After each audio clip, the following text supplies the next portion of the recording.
Hey movie fans, it's time once again for my favorite video to do every single year, the predictions video. The video where I take a look at what I think will be the biggest hits, the biggest misses, and the big sleeper hits that I think a lot of people are sleeping on but might over-deliver at the box office for the upcoming movie year. I also look at what I think will be the big titles for 2025, giving my best theories and predictions for what I think will happen in those movies. Then, to close things out, I tend to look at what I think will be the big movie and TV announcements that'll happen in 2025 for even further down the road. So for the hits, misses, and sleeper hits, I've narrowed it down to 3 movies per category. So let's start us off with the biggest hits of 2025. At number 3, I put Jurassic World Rebirth. Am I looking forward to this movie? No, not particularly. One, I've just never been the biggest Jurassic fan, whether it's Park, World, whatever. I like them fine enough, but especially the Jurassic World sequels, I didn't particularly care for all that much. That being said, just because I'm not interested in it doesn't mean the rest of America won't be. If you slap the name Jurassic, no matter the quality of the movie, people tend to show up. So it's hard to bet against giant dinosaurs. Next up is a live action adaptation of a beloved animated movie with How to Train Your Dragon. Now I know there's a vocal section of the audience that's just going, we already had this in animated form, why do we need in live action form? I don't think the rest of America cares. I think a lot of people just want to see this on the big screen and they're curious to see how it translates to a live action adaptation, and they just have such love and nostalgia for that original How to Train Your Dragon. There is money to be made with live action remakes, and this is Universal's first really big attempt at this. Universal and DreamWorks' first big attempt at this. It's gonna be hard to bet against How to Train Your Dragon, especially with that new land opening up. However, when it comes to the box office, I think the biggest hit for 2025 is going to be Zootopia 2. Disney's animated movies have had a bit of a rough track record lately at the box office, but there's been a lot of people clamoring for a new Zootopia movie, and we're finally getting it. I thought Inside Out 2 was not going to get nearly as much money as it did, and that way overperformed at the box office, so I kind of learned my lesson as to not bet against Disney animated features at least, or underestimate the audience that might be there. So yeah, I'm gonna stick with the potentially easy answer here and say Zootopia 2 is the biggest box office champion for 2025. Next, let's talk about the sleeper hits. That way we can save the big old flops for last, okay? Sleeper hits wise, it's always hard to judge expectations and hype levels for horror. So 2 out of the 3 things on my sleeper hits are horror franchises, or at least one of them hopes to be a franchise. First up, we have Final Destination Bloodlines. Now, this franchise has been dormant for quite a while, but I put it on the list because there is still a fervent fan base for Final Destination. Final Destination 2 in particular scarred a whole generation of millennials into not driving behind trucks with logs anymore, and those core memories still stick with people. So I think the name Final Destination and the interesting storyline that's been rumored, you're gonna get a whole bunch of people flocking to the theater. Now, the other horror franchise is Until Dawn. Now, this one's gonna be interesting because this is an adaptation of a beloved horror game. Horror is very hard to bet against, especially video game adaptations lately. Some of them have been bad, others have drastically over-delivered. Super Mario, The Last of Us, the Sonic movies. Now, a horror video game adaptation could be good. I trust David F. Sandberg. I don't know. I just don't know if there's enough of the cast pool there, like big enough names there for a younger audience to be interested, but I wouldn't sleep on Until Dawn. Now, last for my sleeper hits, I will fully acknowledge this is a boom or bust pick if we're talking like fantasy draft here. This is either a big win or a big flop, so I didn't know which category to put it in, and that is Michael, the upcoming Michael Jackson biopic. This is either the biggest hit of the year or a big flop. So for right now, I'm gonna put it in sleeper hits just because I think it's November or December, so it's a long way off, so I don't see people talking about it as much. But I trust the director, Antoine Fuqua. He's done some fantastic movies that I absolutely love. A Michael Jackson biopic on paper could make a lot of money. It's such a fascinating movie that I absolutely cannot keep my eyes away from, for good or for bad. It's a whole train wreck situation. It's either going to pull into the station or it's going to pull into the station on fire and destroy everything around it. Which leads us to what I think will be the biggest flops of 2025. And I'm sorry, Disney, but I'm coming for you. At number 3, I'm not totally committed to this, but I just have a really, really bad feeling about Pixar's Elio, whatever we're calling this one. I just have a really bad feeling about this one. One, it's opening the same weekend as the How to Train Your Dragon live action remake, and I think a lot of eyeballs will be going to an already established franchise as opposed to this fresh, new original story, unfortunately. Plus, this movie's been delayed significantly already. I feel like the first time it was due to the writer's strike. I just have a bad feeling that this one's gonna get overwhelmed because Disney and Disney Pixar movies lately have been incredibly hit or miss. They either do really, really well at the box office or they're Strange World. Next, the pretty obvious one, I think Snow White is absolutely gonna flop and fall hard on its face. It's had so many issues. There's been a lot of issues that people bring up of like this, that, or the other thing. More than anything, it's just, why is this getting made? Is it just because we're remaking everything? I don't think there's a lot of passion and enthusiasm behind this project and a lot of interest from the general audience for this movie. I don't think people really care about this Snow White movie, and I think it's leading to disaster for Disney. The biggest flop incoming for 2025 by a wide margin is gonna be Tron Ares, just because I don't want it to fail, but it's probably going to because Disney keeps insisting that Tron is a franchise. Tron has never been a franchise. Tron is a lot like Blade Runner. Every time you try and bring it back in a new incarnation, that also tends to underperform at the box office. Whether it was Tron Legacy or Blade Runner 2049, the original movies of both franchises didn't blow up the box office, and then their sequels many, many years later also didn't do the same thing. The thing is here, they're continuing thinking that Tron is just a major thing. I don't think the general audience cares about Tron. They sure as heck don't care about Jared Leto, and he's the big name that you've attached to this movie. Okay, so we talked about the box office. Now let's talk about movies specifically, as well as my theories and predictions for some of the big key moments for some of the biggest movies in 2025. So let's start in the world of horror. We talked briefly about Until Dawn and how I think that's going to be a sleeper hit. I'm going to go with a double header here. I think that Hayden Panettiere will make a surprise cameo somewhere in the Until Dawn movie, whether it's in the movie itself or a post-credit scene, and either shortly right before the movie comes out or shortly right after the movie comes out, an Until Dawn 2 video game will be announced around the same time that the movie will come out as a, synergy type move. The other big horror movie that I'm curious about this year is I Know What You Did Last Summer. Yes, I know, that really cheesy one from the 90s. I don't care. I'm super excited for it, have been for a while, especially considering we're getting both Jennifer Love Hewitt and Freddie Prinze Jr. from the original 2 movies back. However, I don't think both of those iconic actors will be making it out of I Know What You Did Last Summer, and unfortunately, I'm gonna give the chopping block to my boy, Freddie Prinze Jr. I think FPJ is absolutely gonna die in this movie. He's gonna be that legacy character that dies off. The character that you love from the original movies that gets axed off in a really interesting and violent way. I love Freddie Prinze Jr.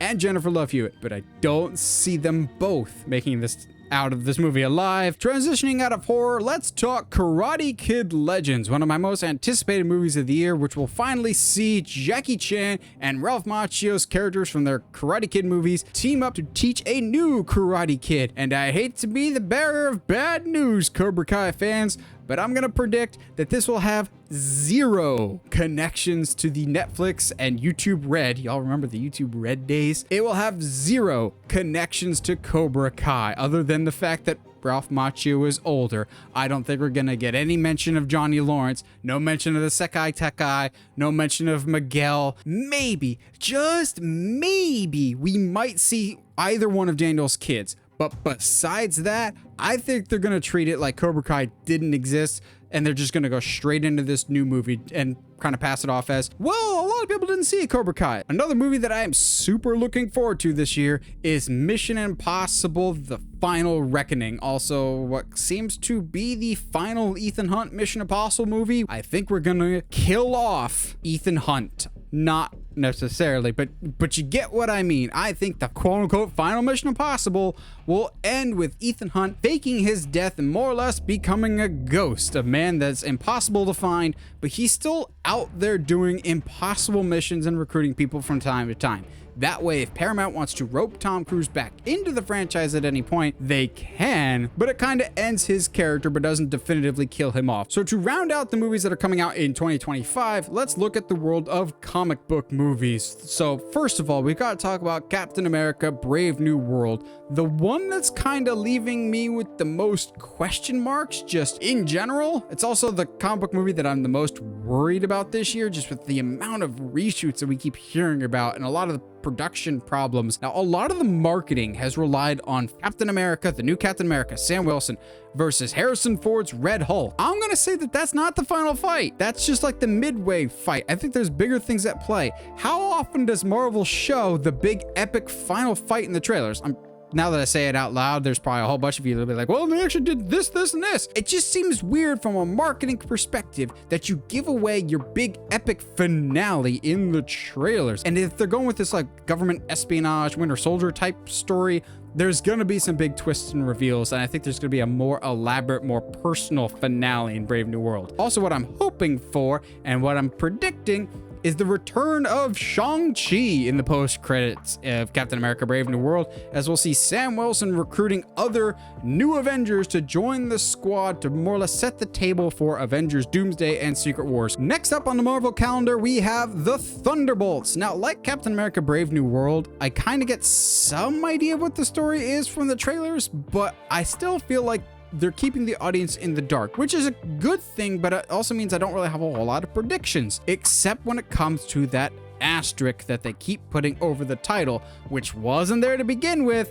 but it's definitely been a heavy part of the marketing now. I feel like they're like, oh, did you see the little asterisk over the title? It's like, yes. I think the asterisk is just because the name Thunderbolts is just a placeholder. Thunderbolts as a movie is going to just be retitled The Dark Avengers. That just seems the route that we're going. Plus, the story doesn't seem like it's leaning too much on, Thunderbolt Ross, the whole reason why they're called the Thunderbolts. He doesn't even seem like a very present character. Lastly, for the MCU this year, we have the Fantastic Four: First Steps. Now, there's a lot of pressure and expectations on this movie. Naturally, it's the MCU's attempt at Fantastic Four. What do we think is going to happen in this one? Well, I think we're going to have our stereotypical Fantastic Four adventure. We know Galactus is going to be the main threat this time around. However, I think Galactus wins. I think he devours their world, and then Fantastic Four: First Steps ends with them exiting their universe. Their world is either dying or is dead, and they get sucked out to another universe, hence the whole multiverse thing.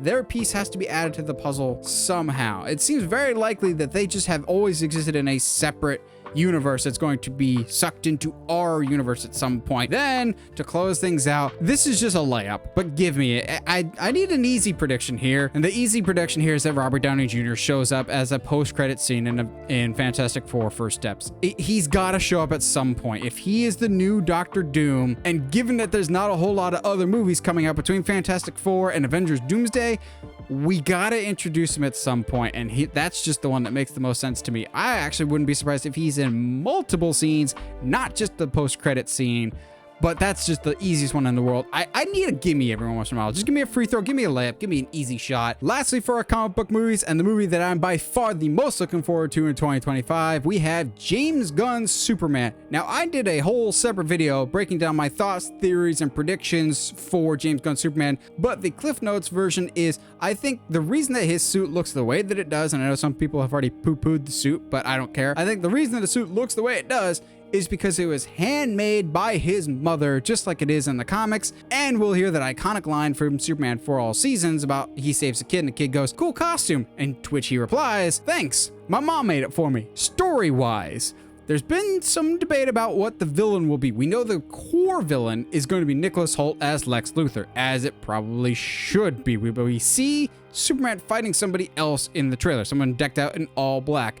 I think this character is going to be like a hybrid of a Bizarro and a Parasite type character. Bizarro being like an anti-Superman, and a Parasite being a created entity created by Lex Luthor or some other mad scientist that kind of absorbs powers and can be a main threat for Superman. However, what I think will be the big surprise of James Gunn's Superman will come at the end. When you've got characters like Green Lantern and Hawkgirl, Mr. Terrific, and Metamorpho, they see that the Superman way of doing things, of being the beacon of hope for the average person, they see that that actually works and is effective, and they realize maybe we need to find other individuals like us and create a team to protect the world. That's right, I think Superman is laying the groundwork for the foundation of the Justice League of America, a comic run that I think James Gunn has been heavily inspired by. It's not just the assembly of the JLA that gets me excited. I think there's a specific place that the team will need to meet if they're going to be a Justice League of America. That's right, I think we're going to actually see the Hall of Justice in live action form by the end of James Gunn's Superman movie, and I cannot wait. If my prediction's right and there's one or two things that really make me think that that's the direction that we're going. And to round out our video today, let's look at what I think will be the big movie and TV news related things that will be announced in 2025, but won't necessarily go into effect in that same year. So things that'll be announced in 2025 that'll probably trickle into 2026, 2027, etc., etc. Bob Iger, the CEO of Disney, he is leaving the company in the not too distant future, and I think this is the year that we finally find out who his successor is. Again. See, he already left the company before, and he left the idiot Bob Chapek in charge, and Bob Chapek promptly ran Disney into the ground, so Iger more or less had to come back, save his own legacy, save the company to a certain degree, although his second tenure has not been nearly as prosperous as his first one, so now he's got to be in the difficult situation once again of finding a good successor. Here's the big prediction though. I think one, we'll find out his successor, but two, it won't actually be someone from Disney. I think Iger's going to go outside of the Disney bubble to find his replacement. I don't necessarily know who that is, but it's not going to be someone in-house. I think it's going to be a breath of fresh air from not the House of Mouse. Another bit of movie news that's kind of been bubbling and rumored for a while now is whoever the next James Bond will be, and I think that'll finally come to a head in 2025. I think the new James Bond will finally be cast. Now, the popular fan cast for a while now has been Aaron Taylor Johnson. However, I don't think he's the Bond. I think we will get a James Bond announcement, and it won't be Aaron Taylor Johnson. I honestly don't know who it will be. I think it'll be a relatively unknown or lesser known name at the time of casting. A seemingly out of nowhere pick, but I'm just gonna roll with it, is that I think we're gonna get a new Power Rangers movie for theatrical release announced and start production in 2025. The movie probably won't come out until 2026 or 2027, but I think a new reboot of Power Rangers will not only be announced, they will start production on that very quickly, if not the casting process, just because it's been, at the time of this recording, it will be coming up on 8 years since the last Power Rangers movie. In the world of DC, I think the upcoming Teen Titans live action movie will start the casting process and might even begin production by the end of the year, if not early 2026. Now, James Gunn has never actually officially said that this is happening. I don't think, but a lot of the credible sources have definitely been saying we're getting a Teen Titans movie, so I think we're close to that actually happening, so we'll probably get some casting sooner rather than later. I don't want to get my hopes up for a Nightwing casting. Stop it. Get some help. But the big time for DC, I think, will be at San Diego Comic-Con this year, which just so happens to be a few weeks after James Gunn's Superman comes out. So that would probably be the perfect time to announce a Superman 2, also written and directed by James Gunn. I firmly believe that will happen. We will get a Superman 2, as well as the announcement of a Green Arrow and a Zatanna project. I don't know necessarily if those would be movies or a limited TV series, but I think both those characters are coming to the DC universe sooner rather than later. Transitioning from the world of comic book movies and DC to the world of horror, I think not one, but 3 major horror franchises will get huge movie news, updates, and announcements in 2025. I know I feel like the boy who cries wolf because every year I feel like this is going to be the year. But 2025, I really feel like this is the year that we get big announcements for Friday the 13th, Nightmare on Elm Street, and Halloween. Now, I know Halloween's been a pretty active franchise for a little bit now, so I can be a little bit more specific on the direction that I think it's going to go. I think a new Halloween movie will be announced and might even go into production before the end of the year. That will once again reset the timeline so that the only one that's canon is the original movie, but the new movie will be a throwback. It will take place in the late 70s and early 80s and will follow Dr. Loomis hunting down the Shape. There will be no Laurie Strode connected to it, no Laurie Strode daughter at all, no Rachel. It won't be tied to Halloween 4 or 5. It will be a new timeline again, and will follow Dr. Loomis as the main character this time around. Now, when it comes to Friday Nightmare, that's a little trickier. But there's been a lot of developments on the Friday the 13th side of things, and we know we're getting a TV show. It's the 45th anniversary of the original movie in 2025. I think they're going to be really motivated to try and get a movie figured out or announced. I know they've figured out the court orders. The sides are clearly drawn as to what you can legally use and what you cannot. I think both parties are going to figure out a way to make a new Friday movie work. Now, Nightmare on Elm Street is the one that's very curious because that's been almost radio silent. But there's been some rumblings in the background. And I think that franchise has been dormant enough that I think 2025 is the year Freddy comes back to some degree. And to wrap things up, my biggest and boldest prediction that I honestly have zero faith in whatsoever, but I'm going to predict it anyway with no upside because there's probably a very good chance that this might get debunked by the time this video even comes out. I'm going to go out on a limb and predict that Disney does not announce a single new live-action remake of a beloved animated classic at all in 2025. It doesn't mean we're not getting new ones.